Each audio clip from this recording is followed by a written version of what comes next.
So yesterday in the NBA, there was a three-team deal that happened between the Miami Heat, the Los Angeles Clippers, and the Utah Jazz. And here was the detail of this trade. So the Miami Heat received Norman Powell from the Clippers, coming off of a career high of 21.8 points per game last season, shooting 41.8% from a three-point line. He brings much-needed scoring and shooting to Miami's backcourt. The Los Angeles Clippers received John Collins from Utah, a 27-year-old forward who averaged 19 points per game and 8.2 rebounds per game.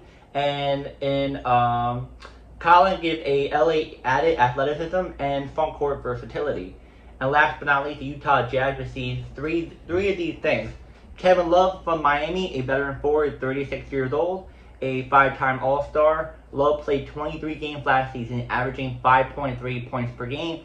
And they also get Kyle Anderson from Miami, too, a 31-year-old swingman who averaged 6.7 points per game in 25 games after joining the Heat mid-season. And last but not least, Utah also gets a 2027 second-round pick from the LA Clippers. Now, why did these teams, why did they do the trade? So, for Miami, the reason why they did this is to secure a dynamic scorer in Powell without sacrificing core assets, getting a lot of more offensive firepower on a one-year deal. The Clippers did this because address a needed at power forward by acquiring Collins for the upcoming season, also clear cap space before Powell's potential extension. And the reason why the Jazz did this is to continue their rebuild, gaining salary flexibility and future assets while offloading Collins' expiring deal. So the summary is that this marks a big offseason move for each of those teams.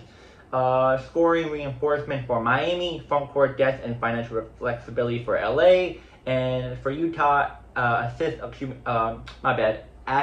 accumulation. So now here's my thought on this. Alright, so who's the winners, who's the losers? I think the Clippers and the Jazz are winners.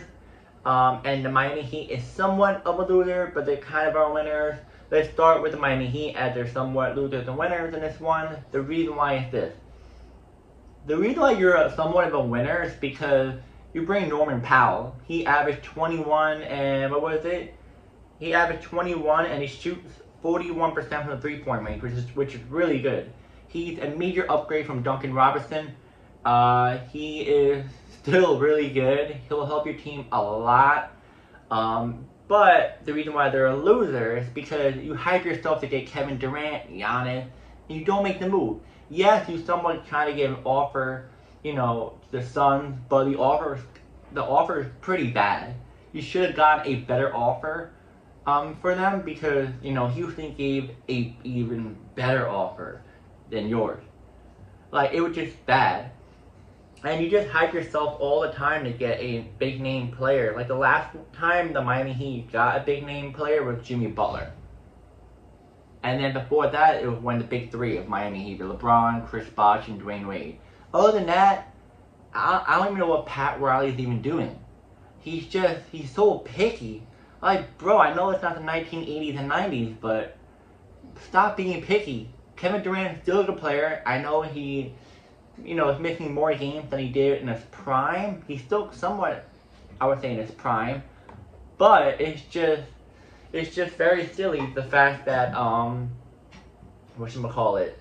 It's just very silly that Pat Riley doesn't make the move. He's always saying it and then doesn't do it. And it's just, I thought Miami was definitely gonna get a really good player. Norman Powell is good, but he's not a franchise, changer. He'll help, but now you have Bam, Wiggins, Hero, and now Powell, and also the center, which is up and coming. But it's not a bad lineup. I feel like they can be a somewhat of a playoff play-in team, maybe play-in team more. But come on, you should have gotten someone better. I'm sorry, but. Hey, at least they got Norman Powell, I'll say, for a really, really good cheap price. Because giving up Kevin Love and Kyle Anderson, they're both, old and they're not that good anymore. Or they're not that good.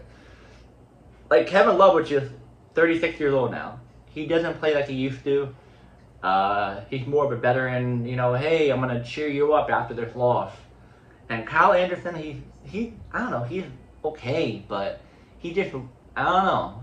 I heard about him throughout the years of watching basketball, but he wasn't like, oh, he's a good player. So Miami gave up a little bit, like not even, like it's nothing, like peanut. So you kind of won this trade a little bit because you didn't give up too much, and Norman Powell will help your team a lot. But yeah, like I said, you should have gotten a Kevin Durant or Giannis. Now, as for the Clippers, their winner, we get John Collins. You get some, money off the books, and then you also just get a more athletic big in Collins. He's only 27 years old. He averaged really good, 19 and 8. And he's just going to help a little bit better than Norman Powell in a different department, though.